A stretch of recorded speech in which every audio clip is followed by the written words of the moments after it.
पिछले नाभिकीय भौतिकी के वीडियोज में हमने डिस्कस किया था नाभिकीय विखंडन को, स्वतः विखंडन को और लिक्विड ड्रॉप मॉडल यानी कि द्रव बूंद मॉडल के आधार पर नाभिकीय विखंडन की व्याख्या को हमने डिस्कस कर लिया है। इस वीडियो में हम बात करते हैं कि जो विखंडन अभिक्रियाएं होती हैं वो कितने प्रकार की होती हैं तथा न्यूक्लियर रिएक्टर जो होते हैं वो किस प्रकार से काम करते हैं, क्या क्या उनके लिए आवश्यकताएं होती हैं, क्या क्या उनकी प्रॉपर्टीज होती हैं।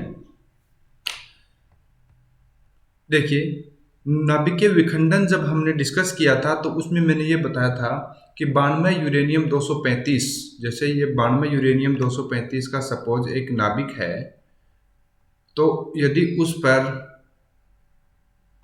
ये 92 यूरेनियम 235 का नाभिक है और इस पर इधर से एक न्यूट्रॉन की बौछार की जाती है, यानी कि न्यूट्रॉन आता है जिससे ये दो नाभिकों में अलग अलग दो नाभिकों में टूट जाता है, यानी कि हम ये कह सकते हैं कि ये जो नाभिक था ये विखंडित हो जाता है और इस प्रक्रिया में लगभग 3 अन्य न्यूट्रॉन प्राप्त होते हैं, 3 अन्य प्लस 3 न्यूट्रॉन के और प्राप्त होते हैं।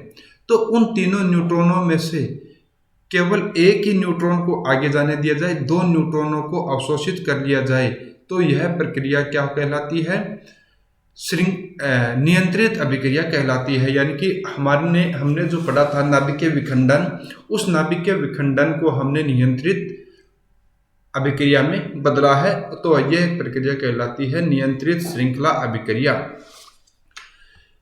देखिए, प्रत्येक विखंडन से उत्पन्न न्यूट्रॉन, यहाँ पर न्यूट्रिनो नाम गलत आया है, ये न्यूट्रॉन है, में से केवल एक ही न्यूट्रॉन विखंडन के लिए उपलब्ध हो, यानी कि एक ही न्यूट्रॉन उपलब्ध हो, शेष न्यूट्रॉन का अवशोषण हो जाए। यहाँ पर ये बिग वर्ड गलत है, यहाँ पर क्या लिखना है? न्यूट्रॉन लिखना है। 2 जो न्यूट्रॉन निकलते हैं उनका अवशोषण हो जाए, तो इस स्थिति में मल्टीप्लिकेशन फैक्टर यानी कि गुणन कारक होता है वो 1 हो जाता है तथा श्रृंखला अभिक्रिया में विखंडन की दर जो है वो नियंत्रित हो जाती है। इस प्रक्रिया को नियंत्रित श्रृंखला अभिक्रिया कहते हैं। इसमें जो ऊर्जा मुक्त होती है वो उष्मा के रूप में होती है, उसको किसी शीतलक के द्वारा नियंत्रित रखा जाता है जिससे कि विस्फोट न हो। इस प्रकार प्राप्त जो ऊष्मीय ऊर्जा है उसका उपयोग साधारणतः विद्युत उत्पादन के लिए किया जाता है। हमारे देश में कई जो न्यूक्लियर रिएक्टर हैं जिनसे विद्युत का उत्पादन होता है, बिजली का उत्पादन होता है। स्वपोषी नियंत्रित श्रृंखला अभिक्रिया का निष्पादन करने के लिए प्रयुक्त समायोजन व्यवस्था को नाभिकीय रिएक्टर कहते हैं। नाभिकीय रिएक्टर की परिभाषा और नाभिकीय रिएक्टर की कार्यप्रणाली कई बार परीक्षा में आती है, तो परीक्षा की दृष्टि से यह महत्वपूर्ण है।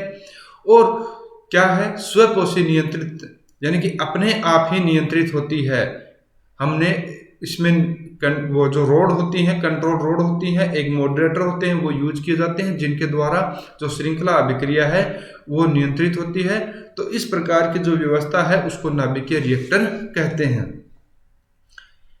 और एटॉमिक पाइल कहते हैं, यानी कि न्यूक्लियर रिएक्टर और एटॉमिक पाइल। इसमें जो मुख्य भाग हैं उनके बारे में डिस्कस कर रहा हूं। पहला है विखंडनीय पदार्थ या ईंधन। देखिए, सबसे आवश्यक पदार्थ जो होता है, कोई भी मशीन जो चलती है उसमें सबसे आवश्यक पदार्थ होता है उसका ईंधन। कोई भी जैसे कार चलती है तो कार में सबसे इम्पोर्टेंट क्या है? उसका फ्यूल क्या है? पेट्रोल है, डीजल है। तो इस प्रकार से जो नाभिकीय रिएक्टर है उसमें सबसे इम्पोर्टेंट चीज होती है कि उसमें मटेरियल कौन सा है, फिसाइल मटेरियल कौन सा है, फ्यूल क्या है।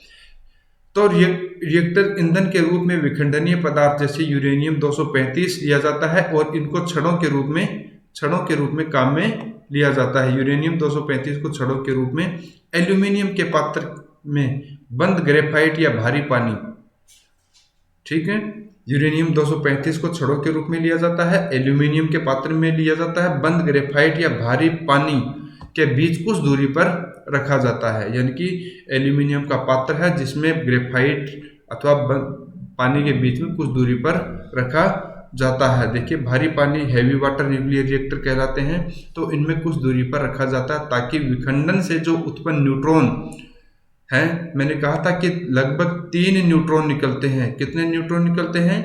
3 न्यूट्रॉन निकलते हैं। एक यूरेनियम नाभिक का विखंडन जब होता है तो लगभग 3 न्यूट्रॉन निकलते हैं। इन तीनों न्यूट्रॉनों का में को न्यूट्रॉन ग्रेफाइट या भारी पानी में से होकर दूसरी छड़ तक पहुंचता है। देखिए ये यूरेनियम की छड़ें हैं यहाँ पर, और ये बीच में पानी है, तो जो इनके द्वारा इनके माध्यम से ही आगे पहुंचता है। रिएक्टर के इस मध्य भाग को क्या कहते हैं? क्रोड कहते हैं, कोर कहते हैं। इस मध्य भाग को क्या कहते हैं? क्रोड। इस क्रोड में ही न्यूट्रॉन कणों द्वारा नाभिकों का विखंडन नियंत्रित श्रृंखला अभिक्रिया के रूप में होता है, और यह क्रिया लगातार चलती रहती है। कब तक चलेगी? जब तक क्रोड में विखंडनशील पदार्थ की पर्याप्त मात्रा उपस्थित रहती है, तब तक यह प्रक्रिया चलती रहती है। वास्तव में यह विखंडन क्रिया ही रिएक्टर से प्राप्त होने वाली ऊर्जा का स्रोत है। यानी कि मैंने बताया था यूरेनियम 235 जो है उसके एक नाभिक के विखंडन से लगभग 200 मेगा इलेक्ट्रॉन वोल्ट ऊर्जा की मात्रा प्राप्त होती है। तो यह विखंडन जो क्रिया है वही रिएक्टर से प्राप्त होने वाली ऊर्जा का स्रोत होता है। तो यहाँ पर आपके सामने देखिए डायग्राम बताया गया है। डायग्राम इसमें कैडमियम की छड़ भी है, परिरक्षक है, यह शीतलक द्रव्य है। तो ये डायग्राम है, इसके विभिन्न पार्ट्स को हम अभी आगे डिस्कस करेंगे। देखिए मंदक का कार्य क्या है? जैसा कि इसका नाम है मॉडरेटर। ये जो न्यूट्रॉन जो निकलते हैं, मैंने बताया था आपको, जो नाभिकीय विखंडन की जो प्रक्रिया है उसमें 3 न्यूट्रॉन निकलते हैं। उन न्यूट्रॉनों के वेग को कम करना इसका मुख्य कार्य होता है। क्या है मंदक का मुख्य कार्य? न्यूट्रॉनों के वेग को कम करना। विखंडन से उत्पन्न न्यूट्रॉनों की ऊर्जा 1 मेगा इलेक्ट्रॉन वोल्ट के पास लगभग होती है। इन न्यूट्रॉनों का वेग अधिक होने के कारण क्षरण दर भी अधिक होती है, और विखंडन के लिए यूरेनियम 235 द्वारा प्रग्रहण की क्षमता कम हो जाती है। अधिक ऊर्जा का जो न्यूट्रॉन है वह यूरेनियम 235 उसको कैप्चर नहीं कर पाता है। यानी कि यूरेनियम को 235 जो है वो लगभग कितने को कैप्चर करता है? पिछले वीडियो में आया था 0.025 keV के न्यूट्रॉन को ही ये लिखा हुआ है। न्यूट्रॉन की ऊर्जा 0.025 इलेक्ट्रॉन वोल्ट तक। तो यूरेनियम 235 है वो केवल इसी न्यूट्रॉन को कैप्चर करता है। ये उच्च ऊर्जा के न्यूट्रॉन को कैप्चर नहीं कर पाते हैं, इसलिए इनकी प्रग्रहण क्षमता क्या होती है? कम होती है। क्योंकि ग्रेफाइट और भारी पानी जो है न्यूट्रॉन के वेग को धीमा कर देते हैं, इसलिए इन्हें मंदक कहते हैं। मंदक के रूप में ग्रेफाइट एवं भारी पानी के अतिरिक्त बेरिलियम ऑक्साइड और सामान्य जल को भी कई बार प्रयुक्त किया जाता है। अब है नियंत्रक छड़ें। रिएक्टर एक बार प्रारंभ होने के पश्चात बिना किसी बाधा के चलता रहता है, परंतु रिएक्टर के क्रोड के अंदर यूरेनियम नाभिकों के विखंडन की श्रृंखला अभिक्रिया को नियंत्रित करने के लिए क्यों जरूरत है? नियंत्रित करने के लिए ताकि रिएक्टर में किसी प्रकार का विस्फोट नहीं हो। उचित नियंत्रण व्यवस्था का आयोजन करना आवश्यक है। यह काम किसके द्वारा किया जाता है? नियंत्रक छड़ों के द्वारा किया जाता है। ये छड़ें ऐसे धातुओं की बनी होनी चाहिए जिसमें न्यूट्रॉन की संख्या को अब्जॉर्व कर सके, न्यूट्रॉनों को अब्जॉर्व कर सके या उनकी मात्रा में संख्या में कमी कर सके। इस कार्य के लिए कैडमियम अथवा बोरॉन की छड़ें उपयोग में ली जाती है। किसकी? कैडमियम अथवा बोरॉन की छड़ें उपयोग में ली जाती है। कैडमियम में न्यूट्रॉन अवशोषित करने की बहुत अधिक क्षमता होती है, अतः रिएक्टर इस ढंग से बनाए जाते हैं कि बाहर से कैडमियम की छड़ों को क्रोड के अंदर बाहर इच्छानुसार किया जा सकता है। यानी कि जब चाहे बाहर कर सकते हैं और जब रिएक्टर को बंद करना हो तब अंदर कर सकते हैं। क्रोड में श्रृंखला अभिक्रिया की गति इसके अंदर कैडमियम छड़ों की लंबाई पर निर्भर करती है कि कैडमियम की छड़ें जो हैं, देखिए इस यहाँ पर ये कैडमियम की छड़ें हैं, ये आधी दूरी तक अंदर है। इनको और ज़्यादा बाहर निकाल लें तो अधिक क्रिया में न्यूट्रॉन इसका यूरेनियम का विखंडन होगा, और यदि इनको पूर्णतया अंदर डाल दें तो विखंडन नियंत्रित किया जा सकता है। इन छड़ों को क्रोड में संपूर्ण रूप से प्रवेश करा देने पर श्रृंखला अभिक्रिया को एक साथ बंद भी किया जा सकता है। यानी कि जो क्रोड में कैडमियम अथवा बोरोन की जो छड़ें हैं, जो रोड काम में ली जाती हैं, इनको यदि अंदर और बाहर किया जाए तो श्रृंखला अभिक्रिया को नियंत्रित किया जा सकता है। अब नेक्स्ट जो चौथा पोर्शन है, पहला देखो ईंधन बताया था आपको, दूसरा बताया था मंदक, तीसरा हो गया कंट्रोलिंग रोड यानी कि नियंत्रक छड़े, चौथा पोर्शन है शीतलक। रिएक्टर में जो ऊष्मा उत्पन्न होती है, देखिए श्रृंखला अभिक्रिया प्रारंभ होने पर अत्यधिक मात्रा में ऊष्मा उत्पन्न होती है। क्या उत्पन्न होती है? ऊष्मा उत्पन्न होती है। यदि यह ऊष्मा रिएक्टर में ही रहे तो रिएक्टर में ताप को कई लाख डिग्री सेल्सियस तक पहुंचा सकती है। कितना ताप? कई लाख डिग्री सेल्सियस। अतः यह जरूरी है कि इस ऊष्मा को बाहर निकाला जाए और रिएक्टर को ठंडा किया जाए। तो ऊष्मा को साथ लाया जा सके ताकि रिएक्टर को कोई हानि न हो, इसके लिए कार्बन डाइऑक्साइड भी काम में लिया जाता है, हीलियम भी काम में लिया जा सकता है, जल और द्रव सोडियम यानी कि लिक्विड सोडियम में से किसी एक को शीतलक के रूप में लेकर क्रोड के चारों ओर लगी नालियों में से प्रवाहित करते हैं। इस ऊष्मा का उपयोग भाप बनाने में किया जाता है और उस भाप से टरबाइन चलाकर विद्युत ऊर्जा का उत्पादन किया जा सकता है। तो देखिए शीतलक के रूप में क्या क्या काम में लिया जा सकता है? कार्बन डाइऑक्साइड, हीलियम, जल और द्रव सोडियम। अब है परिरक्षक यानी कि शील्डिंग।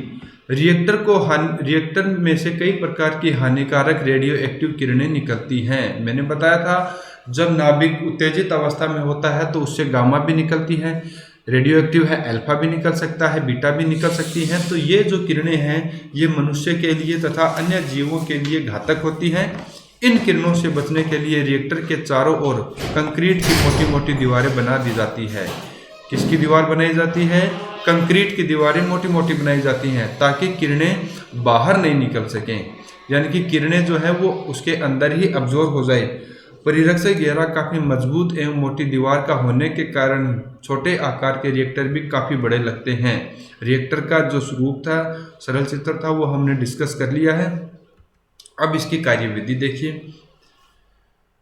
रिएक्टर के प्रचालन यानी कि उसको ऑपरेट करने के लिए न्यूट्रॉन इसके अंदर ही विद्यमान रहते हैं। अतः जब रिएक्टर को शुरू करना होता है तो कैडमियम छड़ों को बाहर खींच लेते हैं। जैसे अभी थोड़ी देर पहले हम डिस्कस कर रहे थे, कैडमियम छड़ों को जब बाहर खींच लेते हैं तब रिएक्टर शुरू हो जाता है, और जब बंद करना होता है तो कैडमियम छड़ों को हम अंदर डाल देते हैं। तो कैडमियम छड़ों को बाहर खींचते ही रिएक्टर चालू हो गया। और जो न्यूट्रॉन है, उपस्थित न्यूट्रॉन है, वो यूरेनियम 235 का विखंडन करने लगते हैं। इससे तीव्रगामी न्यूट्रॉन उत्पन्न होते हैं। ये न्यूट्रॉन मंदक से टकराते हैं और उनका वेग कम हो जाता है। फिर ये न्यूट्रॉन 235 नाभिक का विखंडन करने लगते हैं। इस प्रकार से यह श्रृंखला अभिक्रिया लगातार चलने से यूरेनियम ईंधन का इसके आकार इसके क्रांतिक आकार से अधिक होना चाहिए। यानी कि हम ये कह सकते हैं कंटिन्यूअसली चलाने के लिए यूरेनियम की एक निश्चित मात्रा होती है, उससे अधिक मात्रा ही होनी चाहिए। न्यूट्रॉन की बढ़ती हुई संख्या को कैडमियम छड़ों के अंदर खिसकाकर नियंत्रण में रखा जाता है ताकि रिएक्टर में विस्फोट न आ जाए। न्यूट्रॉन को अब्जॉर्ब करने की प्रॉपर्टी के कारण कैडमियम को ही नियंत्रक छड़ों के रूप में काम में लिया जाता है। विखंडन से प्राप्त जो ऊर्जा है उसको शीतलक में से प्रवाहित कर रिएक्टर से बाहर निकाली जाती है। यह ऊष्मा फिर शीतलक से ऊष्मा निकालकर इससे विद्युत का उत्पादन किया जाता है। और विद्युत का उत्पादन होने के बाद में हम जानते हैं कि वो हमारे घरों में विद्युत में सप्लाई में काम में आती है। तो इस प्रकार से हमने देखा कि परमाणु नाभिक के जो रिएक्टर